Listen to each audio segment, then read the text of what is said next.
lies affect the masses. There's no excuse. You've been loosed. This is From Destruction to Dignity with Janice Pons. Each week, Janice shares her wisdom to enlighten, educate, and advance the culture in America today. Janice Pons is a mother, author, and free thinker, and your host for our podcast this evening. Now let's join your host, Janice Pons. Greetings, greetings, greetings. Come on in. Welcome, welcome, welcome. My name is Janice Pons. I'm the host on our podcast, From Destruction to Dignity, Clinical Perspective, Spiritual Truths. Guys, we're going to stay focused. We got a lot going on in the Constitutional Republic of the United States of America. We're going to continue to dissect things in our beautiful community over here. I want to welcome the countries from around the world. There are about 12 countries that are downloading the podcast. Thank you, thank you, thank you. Welcome, welcome, welcome. We welcome you to America as we dissect these different things over here.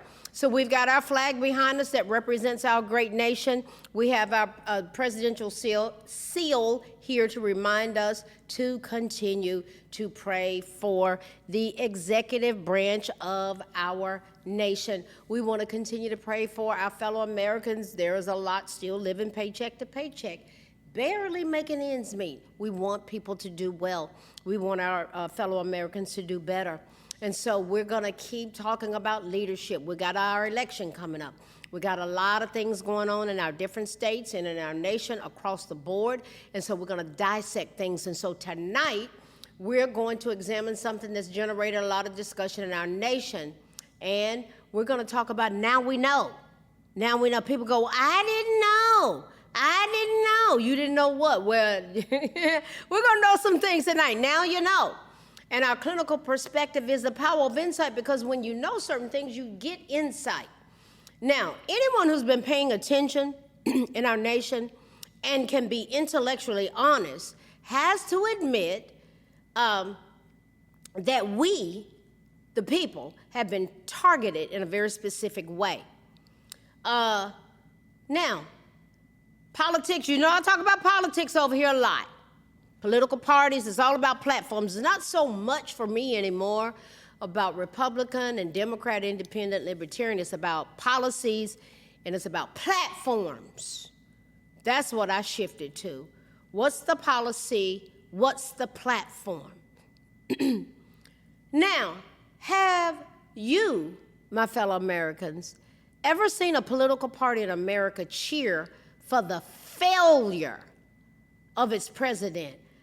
I've never seen anything like it in my life. I used to grow up and it's like, oh, Carter, oh, Ford went through, oh, Reagan went through, oh, Clinton went through, oh, the next one, the next one, the next one. And it's like they did their term, they went on, they retired, they might show up every now and then. I've never seen anything regarding what's been presented to us. And the shift started with Barack Hussein Obama, with the perspective and how things were being looked at and how they were being presented to us. I call him the Trojan horse, and there's a reason why. Now just stick with me here. And a lot of you already know why, and some of you are learning why. You just got to be able to be honest, intellectually honest. Have you ever seen a political party that cheers the failure of its president? And therefore, if you want your president, I want all of them to do well. Always wanted them to do well. So if you want the failure of a president, are we cheering for the failure of our country and its citizens? So when we see that dynamic that's presented related to Trump in a way that I've never seen before, we know what it sounds like and we know what it looks like. Have you ever seen the relentless efforts that have been unending and purposeful regarding the maligning of an American president? And right there, I can hear people say, yeah, they did it with Obama. Well, were they responding to things that he was doing that we'd never seen done before? So with Trump, everybody liked Donald Trump for the most part before he came down that escalator. So the thing that started all this vitriol towards him was that he won. He won. He won the election. Listen, after he won, and even before, he was talking about he was going to drain the swamp, drain the swamp. The swamp became completely terrified because they knew he would follow through. And when we look, when he was saying that back then, 2015, 2016, then we see all of the fraudulent scams and money laundering fronts. Guys, they knew all that kind of stuff was going on back. It was always going on. It was going on. And then it got put on steroids. It was going on with the stimulus package. It was going on with Obamacare. It was going on with COVID-19. Oh, yeah. It was going on with USAID, all this money we were sending overseas, where we were paying for transgender surgeries. Wasn't for teaching people how to farm. Oh, yeah. And then there was the illegal immigration. We didn't know all what was going on until he became president. Then he got elected the second term, and then the covers were really snatched off. So the swamp became very concerned at the beginning. And so what did Obama start? The Russian hoax. What did Obama do? Had Trump Towers wiretapped. Why? Why? What we have observed is a well-orchestrated plan from the left to bring socialism, AKA communism, to the United States of America. Marxists, socialists, Marxists to go into communism. They want to bring America, capitalism, to its knees. They want us to implode, and that's what Donald Trump is all about. Capitalism, businesses, us having our business. He wants these babies to have the money to start a business when they're 18. Nobody's ever heard of that. Whereas the socialist Marxist agenda is for us to be government dependent. Bring all the illegals in and pay for all this for them. Their housing, their health care, their free money card, their child daycare. Forget about the Americans that have been here. Forget about them. We're going to parole people out of prison, bring them in and pay for all that. That's our reality. It's never happened before, not like that. When people were coming into this country, you got a green card, you got a sponsor. I knew people that came in like that. It was done the right way.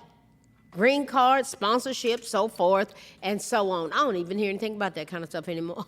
When they were bringing in 5,000, went up to 10,000 a day, it was unprecedented. It came through the Democrat Party, the Obama, Biden, Harris cabal. Now, though the efforts of the mainstream media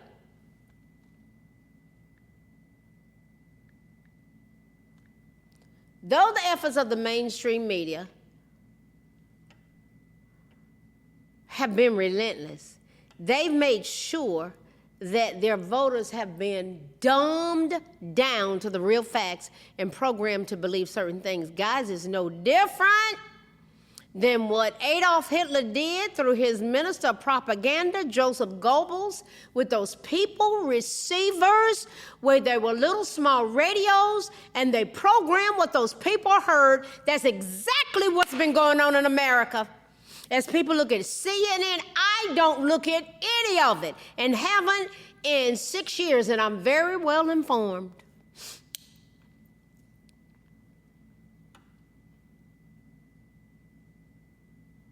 People receivers, dumbing us down, propaganda, programming our fellow Americans to believe certain things. And there are people I love. I hear the things they say, and it is really sad, and it's pathetic. And I look at what they say. Somebody had the nerve to look at me and say, my mama hate Trump, and you think he God. And you know he hate Kamala based on how he say her name. Wow. How does he say her name? I thought about how he said his name. He says Kamala.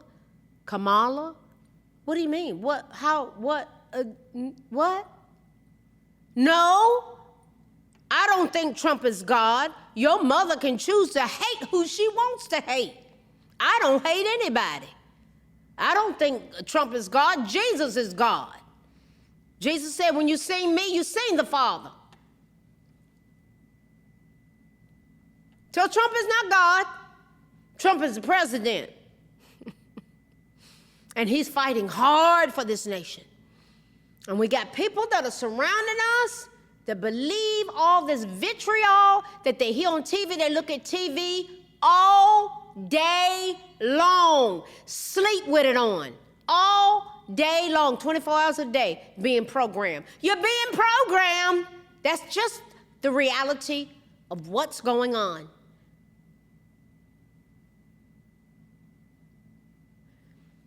Guys, what we've been presented with as well is making sure that very specific types of candidates, that they were the ones that ran for office because they knew that they could be controlled.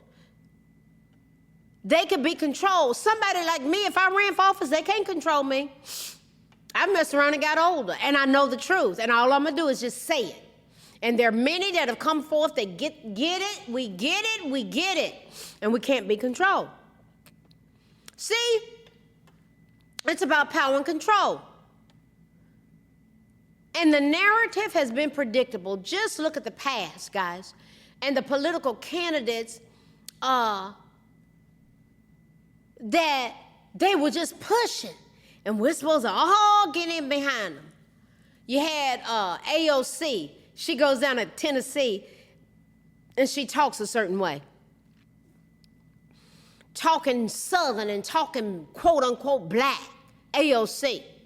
Jasmine Crockett, talking vile, loud, and she's got all this amazing educational training, but she gets in certain settings, and she is just nasty with her mouth. Gavin Newsom, Tim Walz, Kamala Harris, oh my God.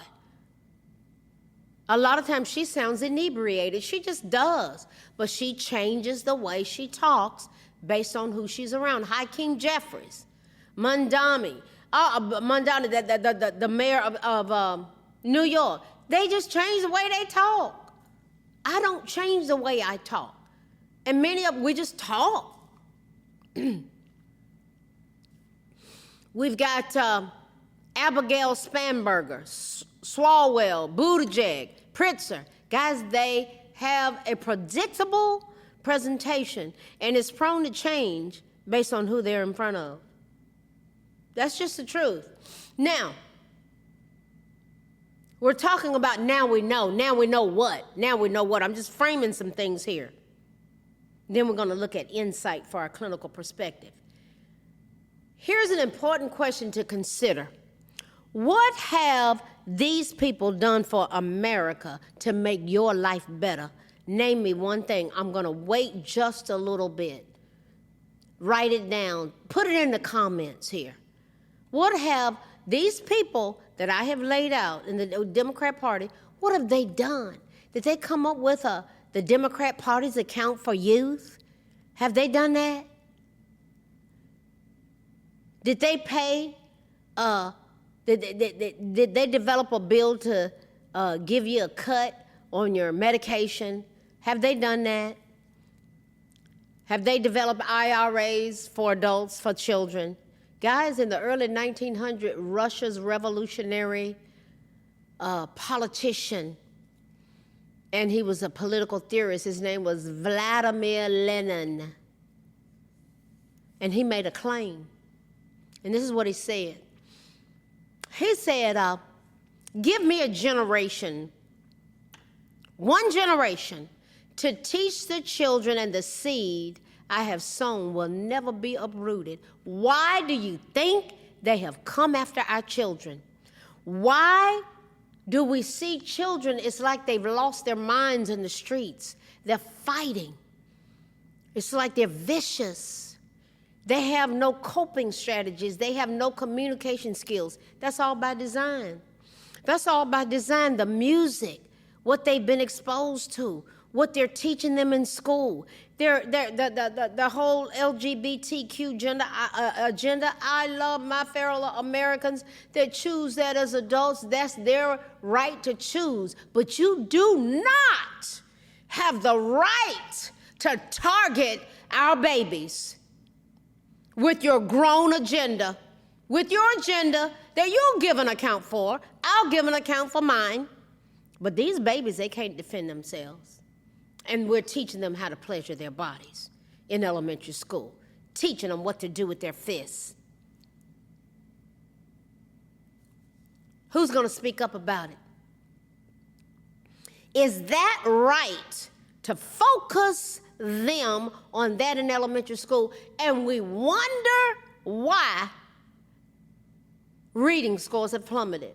We wonder why 80 to 85% of black boys can't read past the 4th grade level in terms of proficiency. That is staggering to me. And then we teach them through music, song, and videos, and even in church, how to stay offended. Guys, we have to have leaders that call this stuff, call it a spade, and say the buck stops here. We're going to lock down on phonics. We're going to lock down on teaching history that's accurately told. We're going to teach parents how to come into a school and ask who, what, when, where, how, and why, and how to properly engage in a parent-teacher conference and how to structure our homes. We've gotten away from it. So we've got agendas that want to promote Leninism. Lenin. What is that? It is a revolutionary ideology aimed at replacing a political system. And that's exactly what's been perpetrated upon us. Our Department of Education has made sure our children hate America, not trust their parents, hate the president, and hate themselves. And based upon what has been promoted from public school curriculums, they're teaching them that something is wrong with being born white or even being born straight. This is part of the conversation. Everything's supposed to stop because you black.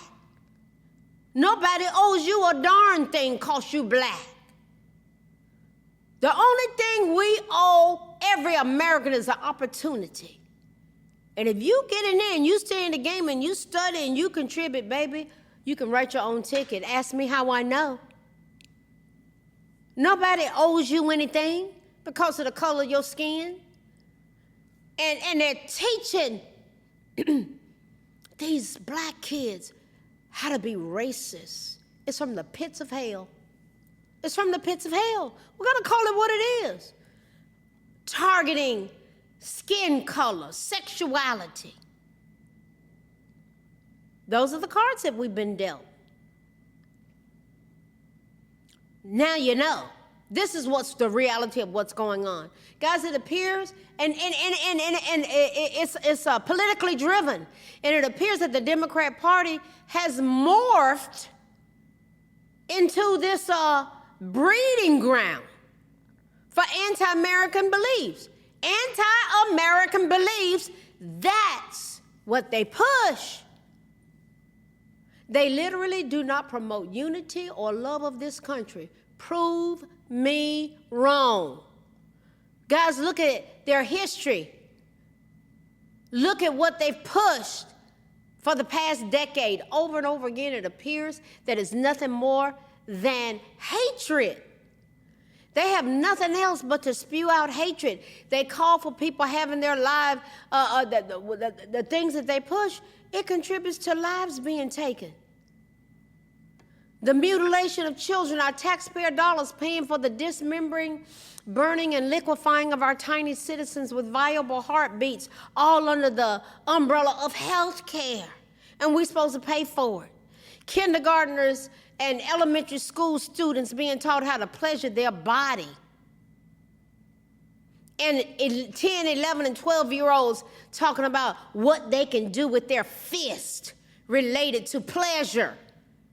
That's a dangerous medical practice. It's medically it's dangerous, but it's in schools. It was in curriculums, and parents didn't find out about these things until COVID happened. And they saw on the screens these handouts and all this mess that was being perpetrated upon their children. This is why you need to be the squeaky wheel showing up at schools.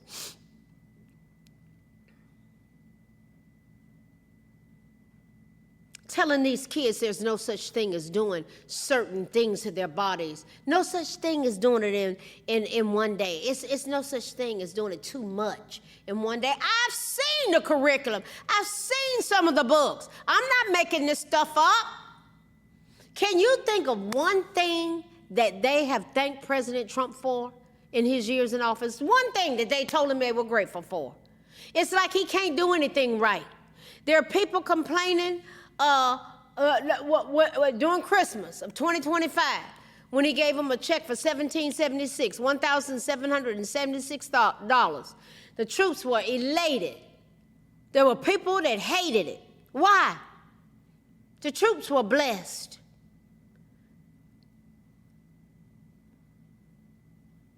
Do you all remember when every president that was running for office and even that was elected, they claimed that Iran could never have a nuclear weapon, and they were going to do everything possible to prevent that from occurring? All of them said it. Every single one of them said it. So, Trump shows up, and they over there, Iran, they were blocking the Strait of Hormuz, keeping vessels from coming through, blocking hundreds of vessels, including Americans, disrupting things. Never forget what happened October 7th, 2023, when 46 Americans lost their lives, when they parachuted in the Iranians, rebels, the terrorists, the #1 sponsor of terrorism in the world. They parachuted in and took the lives of over 1,200 people, including 46 Americans. And they're steady doing their little dirt about building up their nuclear capability. And Donald John Trump challenged them regarding the Strait of Hormuz. A lot of people don't say, he started it, Trump started it. No, he intervened. You can't block where all the vessels from everywhere coming through, where 20% of the world's oil is produced. But Iran wants to hold everybody Gestapo. It was a power move. So what are we going to do? Well, you know, this is just how they do it. So Trump stands up with guts, and people are losing their minds.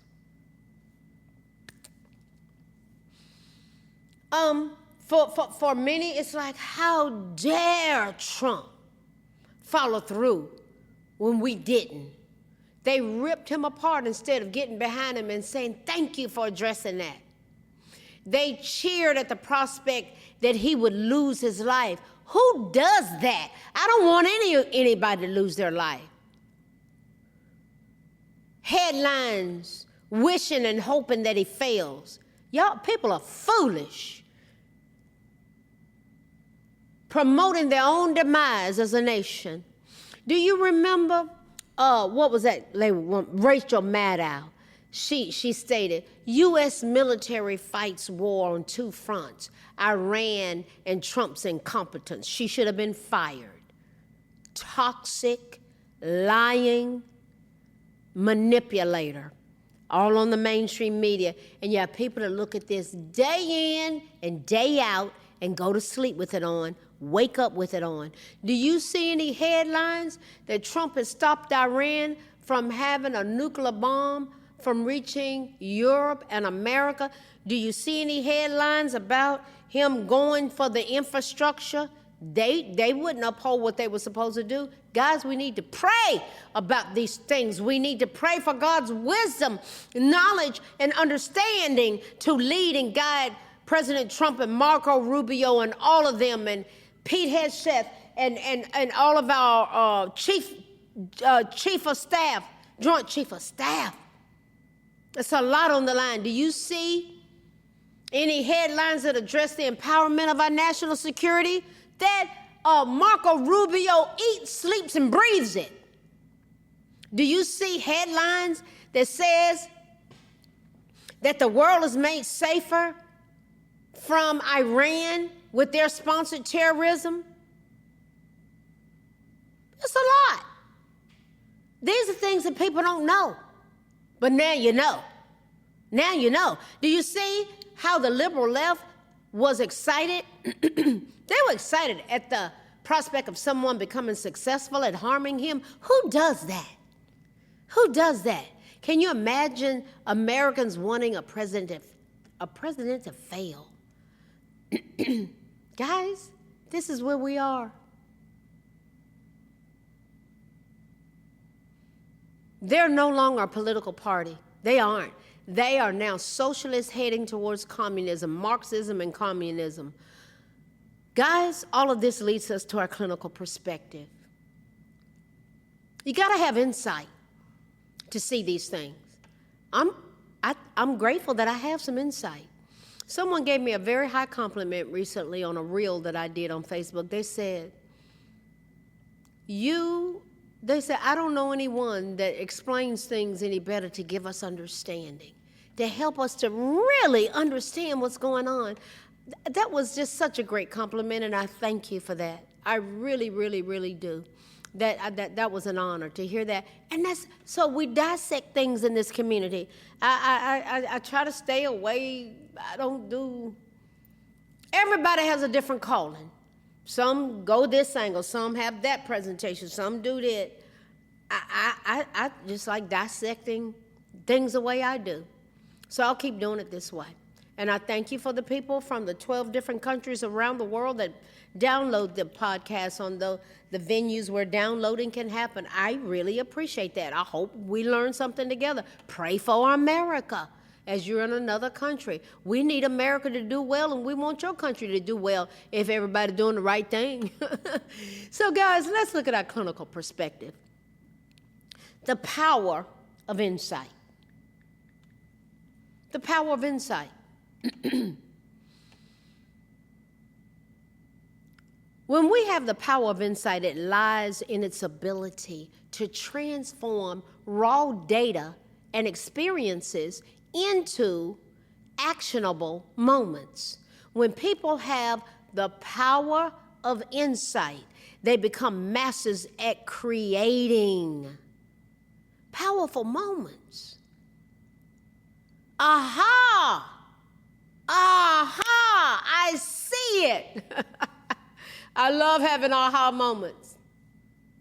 When we embrace the power of insight, we can be utilized to be influential at bridging the gap between internal reflection and external action.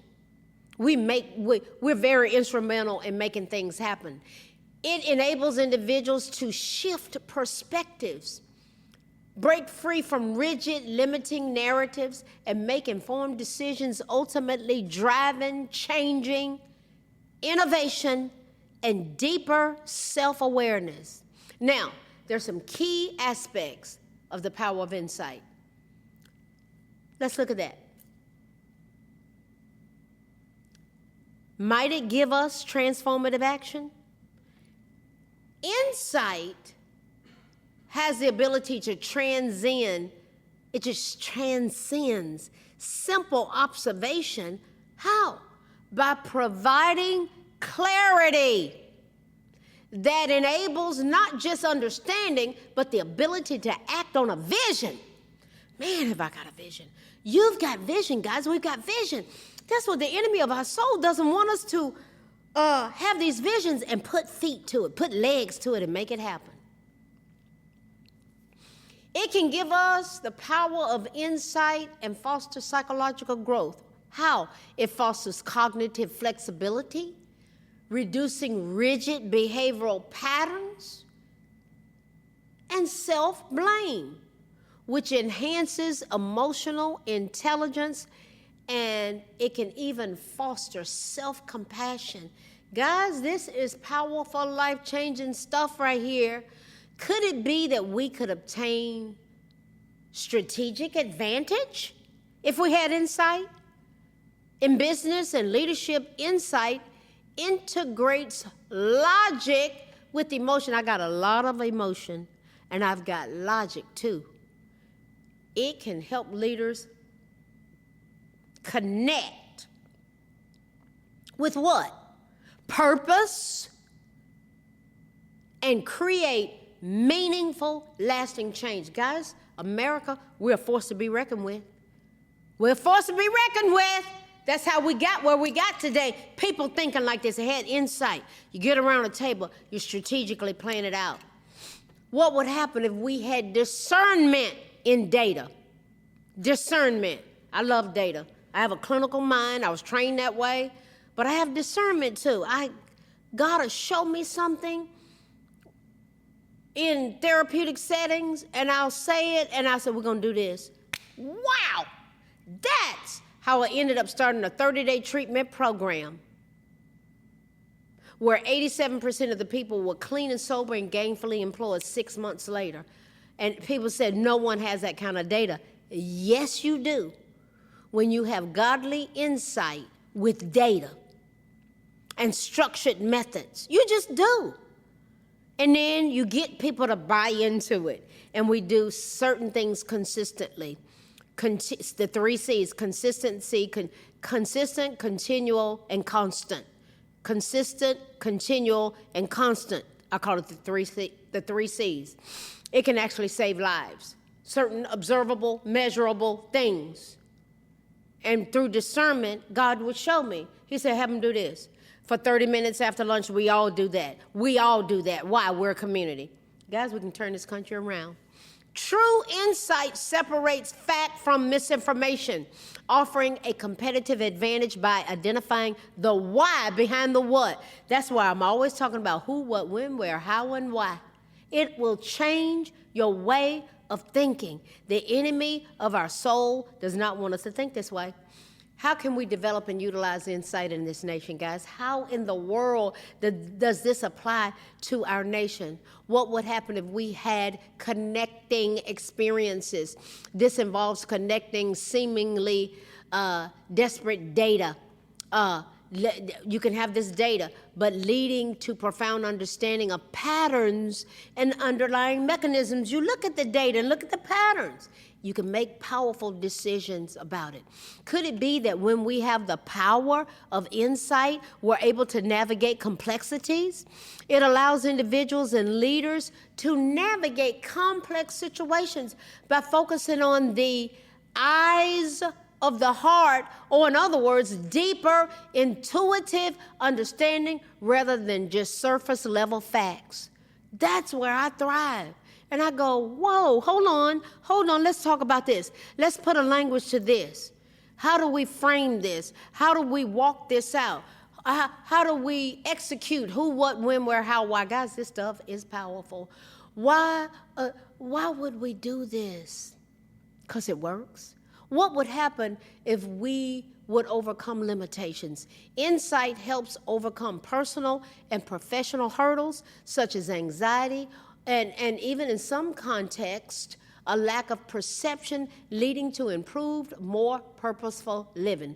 Guys, what have we looked at tonight? Guys, this is life-changing stuff. Now we know. Now we know. Now we know. And the power of insight. Guys, I've said it once, I'll say it again, and I'll keep saying it. We're one nation under God, indivisible, with liberty and justice for all. Guys, we dissect things over here. I know that we are full of greatness when we know what we know and we embrace it and we look at things and we go, wait a minute, what are the strategy, skills, and tools, clinical perspectives that could possibly apply to this? How could I apply it to my family's life? How could I apply it to my job, to my church, with observable, measurable behavior? Guys, we can change this nation, and the enemy of our souls doesn't want us thinking about it this way, but it's too late. Why? I'm here, you're here, we are here. We are one nation under God, indivisible, with liberty and justice for all, as we form a more perfect union, which simply means us flowing together as one. And now we know, and we have the power of insight to help us get there. To help us get there. Guys, we are forced to be reckoned with, and we're going to keep dissecting these things in our community because I love America, I love you, and we're going to keep praying for each other. We're going to pray for the executive branch of our government, the legislative branch of our government, the judicial branch of our government. We got that flag behind us. I love it. I love this presidential seal. I love our president. I love our legislator, the Democrat, Republican. I love them all. Why? They're Americans, and I want us to do great.